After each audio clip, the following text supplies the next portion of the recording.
કેતન ઇનામદાર સંકલન સમિતિની બેઠકમાં હાજર નહીં રહે. સંકલન સમિતિની બેઠક માત્ર ફોર્માલિટી રહી ગઈ છે તેમ નારાજગી સાથે જણાવ્યું હતું. સંકલન સમિતિની બેઠકમાં કેતન ઇનામદારે જણાવ્યું હતું કે સંકલન સમિતિની બેઠક માત્ર એક ફોર્માલિટી બની ગઈ છે. તમામ પ્રશ્નો હજુ પણ પડતર હોવાનો પણ આક્ષેપ કર્યો હતો. કલેક્ટરના અધ્યક્ષ સ્થાને દર મહિનાના ત્રીજા શનિવારે બેઠક મળે છે. આ બેઠકને ગંભીરતાથી ન લેવાતી હોવાનો આક્ષેપ પણ કરવામાં આવ્યો હતો.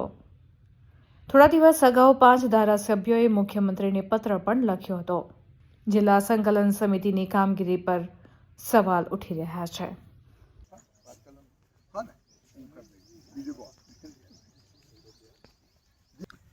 સંકલન સમિતિની અંદર અગાઉ સંકલનના પણ પ્રશ્નોનું હજુ નિરાકરણ નથી આવ્યું અને આ પ્રશ્ન સંકલન સમિતિ એટલી મહત્ત્વની બેઠક હોય છે કે એ દર મહિનાના ત્રીજા શનિવારે આ સંકલન સમિતિની બેઠક થતી હોય છે.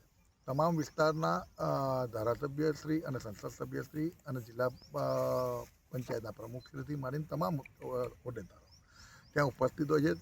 તમામ ડિપાર્ટમેન્ટના સર્વોચ્ચ અધિકારી ઉપસ્થિત હોય છે. માન્ય કલેક્ટરશ્રીના અધ્યક્ષતાના મિટિંગ મળતી હોય ત્યારે એ વસ્તુની ખૂબ મોટી ગંભીરતા હોય છે. આ સંકલન સમિતિમાં જ્યારે પણ પ્રશ્ન પૂછાતા હોય તો જે તે ડિપાર્ટમેન્ટના જે પણ પ્રશ્ન હોય એનું ગંભીરતાથી લેવાતી હોય છે અને એનું નિરાકરણ થતું હોય છે. પણ ઘણી છેલ્લા કેટલી સંકલનથી મારા પ્રશ્ન જે છે આ દિવસ સુધી પડતર છે.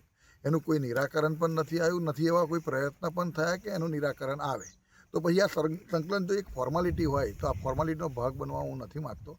આ સંકલનનો માત્ર ને માત્ર એટલા માટે જ હું આ સંકલનમાંનો એક ભાગ બનવા નથી માગતો કે હું મેસેજ એવો આપવા માગું છું કે સંકલન સમિતિને ખૂબ ગંભીરતાથી લે અને આવનારી ફરી સંકલનની અંદર એને ફોર્માલિટી તરીકે નહીં પણ એક મહત્ત્વની બેઠક તરીકે લેવાય એના માટેનો એક મેસેજ. આપ એકલા કે જિલ્લાના તમામ ધારાસભ્યો હાજર નથી? જિલ્લાના અમારા 4 ધારાસભ્ય મિત્રો સાથે વાત નથી થઈ. તો તમારા મીડિયાના મિત્રોએ મને પૂછ્યું કે આજે સંકલનમાં જવાના છો તો મેં કીધું હું સંકલનનો આજે ભાગ બનવાનો નથી. તેના ઉપરથી આ પ્રશ્ન ઉપસ્થિત થયો છે.